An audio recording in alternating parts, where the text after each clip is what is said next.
Olá, queridos amigos, tudo bem com vocês? É uma alegria poder estar aqui com vocês novamente para nós estudarmos a lição da Escola Sabatina. Chegamos à lição de número 10, que tem como título Espiritualismo Exposto. O verso para memorizar realmente é um verso muito importante para você entender a lição dessa semana. E se encontra lá no livro de 1 Tessalonicenses, no capítulo 4, no verso 16 e 17. Que diz assim: porque o Senhor mesmo, dada a sua palavra de ordem, ouvida a voz do arcanjo, e ressoada a trombeta de Deus, descerá dos céus, e os mortos em Cristo ressuscitarão primeiro. Depois nós, os vivos, os que ficarmos, seremos arrebatados juntamente com eles, entre nuvens, para o encontro com o Senhor nos ares, e assim estaremos para sempre com o Senhor. Esse verso é muito importante, porque esse verso, além de mais muitos outros versos, esse verso nos mostra e desmascara a artimanha do inimigo de Deus relacionado com a imortalidade da alma. Esse verso nos mostra que quando Jesus voltar, haverá uma primeira ressurreição.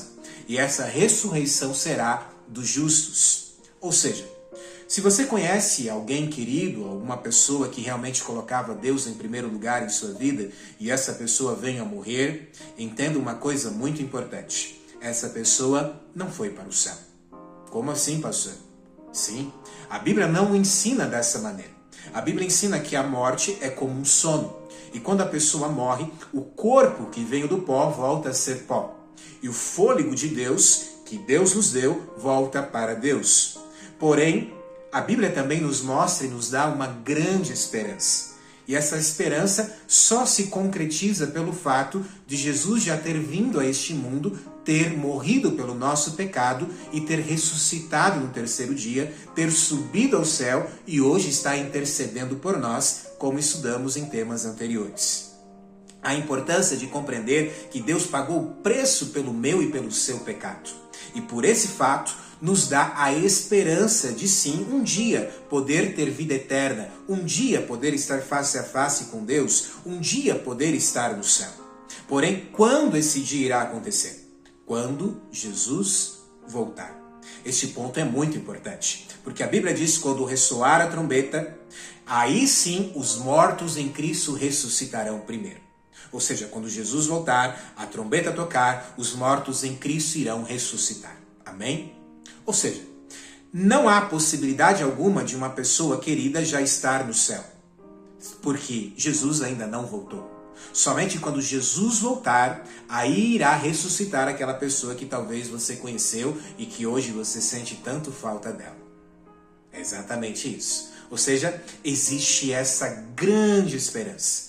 E essa esperança está na volta de Jesus, aonde os mortos em Cristo irão ressuscitar para estar com Jesus no céu. Em outras palavras, existe uma crença que predomina por aí fora, onde alguns creem que existe algumas pessoas no céu intercedendo por nós, pessoas que viveram nessa terra, pessoas queridas, pessoas como os discípulos, pessoas como a mãe de Jesus, entre outras pessoas mais, e que hoje intercedem por nós no céu. Só que a Bíblia não nos mostra dessa maneira. A Bíblia nos mostra que essas pessoas estão no pó da terra, aguardando a volta de Jesus. E sim, muitas dessas pessoas, se não todas que eu citei aqui agora, irão realmente ressuscitar nessa primeira ressurreição, porque realmente foram pessoas que colocaram Deus acima de tudo. Colocaram Deus em primeiro lugar, seguir os princípios de Deus. E quando Jesus voltar, terão o privilégio de ressuscitar e aí sim ter vida eterna ao lado de Jesus. Isso aqui é muito importante. Mas é importante também nós entendermos algo que está lá no livro de João, capítulo 3, no verso 16. Você conhece bem esse verso. Esse verso diz assim: porque Deus amou o mundo de tal maneira que deu o seu Filho unigênito para que todo o que nele crê não pereça, mas tenha a vida eterna em Cristo Jesus. Ou seja, é certo que Deus morreu por todos, mas a salvação não será para todos. Mas como assim, pastor? Deus não morreu por todos? Sim, Deus morreu por todos. Porém, o texto diz, para que todo o quê? O que nele crê. Existe aqui também o contexto do livre-arbítrio. Deus não poderá salvar você se você não quiser se salvar. Deus não poderá levar você para o céu se você não quiser ser levado para o céu. Deus não poderá fazer uma pessoa ruim ser boa se ela não quiser ser boa. Por mais que o Espírito Santo tente atuar, tente trabalhar no nosso coração, ele vai sempre respeitar o nosso livre-arbítrio. Exatamente isso. Não serão todos que irão para o céu, mas aqueles que realmente creram, aqueles que confiaram, aqueles que confessaram, aqueles que se entregaram a Jesus por completo, que colocaram Deus em primeiro lugar. Esses irão ressuscitar na primeira ressurreição. Se continuarmos lendo o livro de 1 Tessalonicenses capítulo 4, nos versos seguintes, nós veremos que haverá também uma segunda ressurreição. Ou seja, os ímpios agora também irão ressuscitar após um período de 1000 anos. Porém, eles irão ressuscitar para a morte eterna. Ou seja, não entrarão no céu.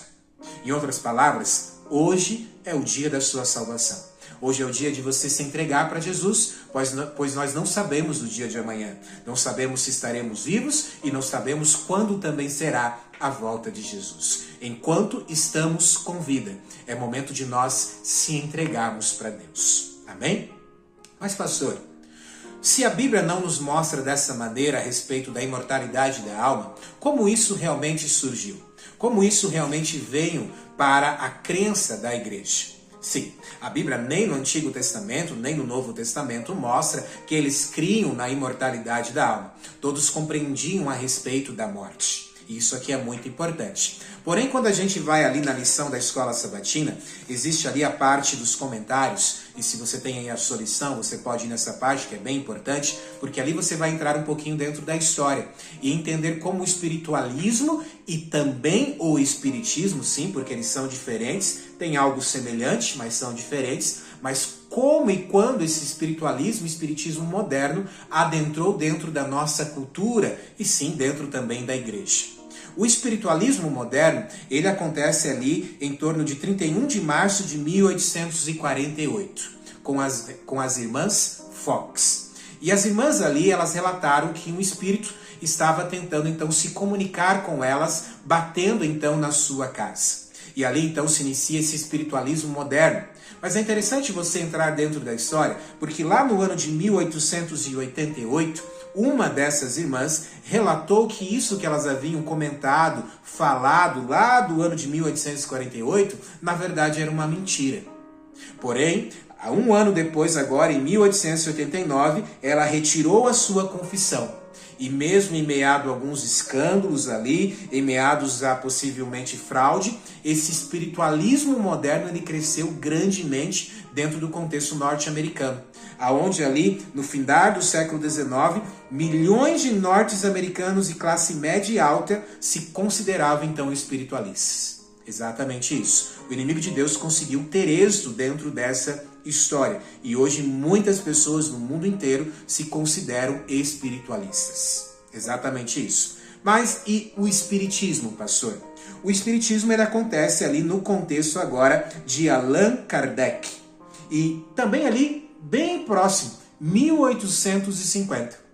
E Allan Kardec ali, ele desenvolve então o espiritismo. Essa crença que ensina que os seres humanos são encarnações e reencarnações de espíritos imortais que povoam uma esfera transcendente. Exatamente isso. Essa é a crença do espiritismo. Assim, enquanto o espiritismo acredita na reencarnação da alma eterna, o espiritualismo acredita na eternidade da alma, sem essa crença de uma reencarnação. Ou seja, existe uma diferença entre o espiritismo e o espiritualismo. Isso é importante nós compreendermos. Porém, existe algo comum entre eles. E o que é comum entre eles, pastor? Embora todos os espíritas sejam espiritualistas, nem todos os espiritualistas são espíritas. Porém, há algo comum. E o que há em comum entre eles, pastor? A crença da imortalidade da alma. A crença que você pode se comunicar com os espíritos após a morte. Essa crença é trazida pelo espiritualismo, pelo espiritismo, e ela não é bíblica. Pelo contrário, Deus diz que não entrará no reino dos céus os necromantes, aqueles que consultam os mortos. Exatamente isso. Deus condena, isso é uma abominação. Não há textos na Bíblia que mostram sobre a imortalidade da alma. Há textos fora de contexto, como a parábola do rico e do Lázaro, aonde ali eles trazem então esse contexto de acreditarem ali dentro de uma imortalidade da alma. Porém, a Bíblia não ensina dessa maneira. Pelo contrário, se nós somos aqui na palavra de Deus, eu quero ler alguns textos rapidamente com vocês. Salmo 146, versículo 4. Olha o que diz esse texto. Salmo 146, verso 4. Quando o espírito deles se vai, eles voltam ao pó, naquele mesmo dia acabam os seus planos. Ou seja, mostrando que quando a pessoa morre, ela volta a ser pó. E ali acabam os seus planos, porque ela não sabe mais coisa alguma, ela não pode mais falar, ela não pode mais se comunicar. Isso aqui é muito importante. Se nós somos no livro de Eclesiastes, capítulo 9, versos 5 e 6, diz assim: os vivos sabem que morrerão, mas os mortos não sabem. Para eles o amor, o ódio e a inveja, muitos desapareceram. Nunca mais terão parte em nada do que acontece debaixo do sol. Exatamente isso. Se nós somos agora num outro texto, Isaías capítulo 38, verso 18 e 19, diz assim, 38, verso 18 e 19 do livro de Isaías: a sepultura não pode louvar-te, a morte não pode cantar o teu louvor. Aqueles que descem à cova não podem esperar pela tua fidelidade. Os vivos, somente os vivos, te louvo, como hoje estou fazendo. Um outro texto, Salmo 6, verso 5. Quem morreu não se lembra de ti. Entre os mortos, quem te louvará? Exatamente isso. E nós poderíamos ler vários outros textos. Sim, poderíamos ler vários outros textos. Seja no Novo Testamento, seja no Antigo Testamento, essa crença de imortalidade da alma não é bíblica. Pelo contrário, quando a gente vai na história, lá no Jardim do Éden, nós vamos ver que foi o primeiro sermão pregado por Satanás. Exatamente isso. Quando Satanás usa a serpente como médium. E ali, no contexto da árvore do conhecimento do bem e do mal, que Deus havia dito para Eva não comer daquela árvore, o que Satanás faz agora, usando a serpente como médium?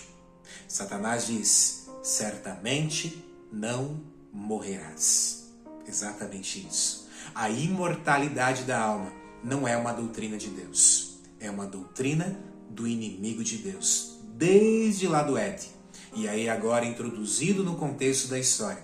E será assim uma doutrina, o vinho da prostituição, aonde muitos se enganarão. Assim como a falsa guarda do dia da guarda do Senhor, o dia de sábado, usando então a guarda do domingo. Deus nos alerta a respeito desses enganos de Satanás. E muitas pessoas serão enganadas por ele através da imortalidade da alma. Exatamente isso. Queridos, por isso é muito importante você estudar esse tema. Você cada vez mais compreender a respeito deste assunto. Porque aquele que enganou a terça parte dos anjos dos céus, aquele que enganou Eva no jardim do Éden, ele está propício também a tentar te enganar e vai querer te enganar. E um dos pontos chaves que ele usará é a imortalidade da alma. Se você perdeu alguém querido, e talvez você já tenha falado com essa pessoa, ou aparentemente falado com essa pessoa depois da morte, ou tendo ouvido alguém falar sobre esse assunto, entenda, não foi a pessoa que morreu. Porque a Bíblia diz que o morto vai para a sepultura e só terá vida quando Jesus voltar. Se a pessoa falou com alguém que morreu, na verdade, foi aquele que faz sinais e prodígios para enganar, se possível, os próprios escolhidos. Sim, Satanás e seus anjos se transformam até mesmo em anjos de luz para tentar enganar você, para que você não esteja com Cristo no céu. Mas sim, existe uma grande esperança. Se você perdeu alguém e quer rever essa pessoa querida, existe uma grande esperança. Sabe qual é? Eu creio que você já entendeu. A esperança é a volta de Jesus. E quando ele voltar, nós poderemos sim rever pessoas queridas que hoje descansam no Senhor. Mas enquanto ele não vem, é momento de nós realmente nos colocarmos como realmente instrumentos de Deus, nos colocarmos nas mãos de Deus e realmente buscarmos colocar Deus em primeiro lugar na nossa vida. Que Deus te abençoe, que Deus te ilumine a ser um estudioso da palavra de Deus.